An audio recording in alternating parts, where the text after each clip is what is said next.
Op-amp.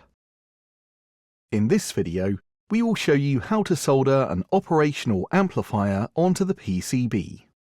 Operational amplifiers are often called op-amps or OPAs.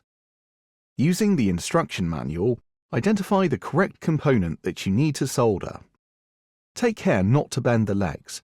If you do bend the legs, straighten them before fitting onto the PCB.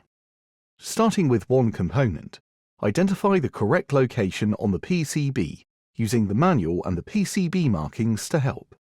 With op-amps, the orientation is important. The small dot on the top left of the chip must be aligned with the dot marked on the PCB. After you have inserted the chip, double and triple check that you have got it the right way round. This component is not easy to correct after soldering. Holding it in place, turn the board over, ensuring that the component is flat.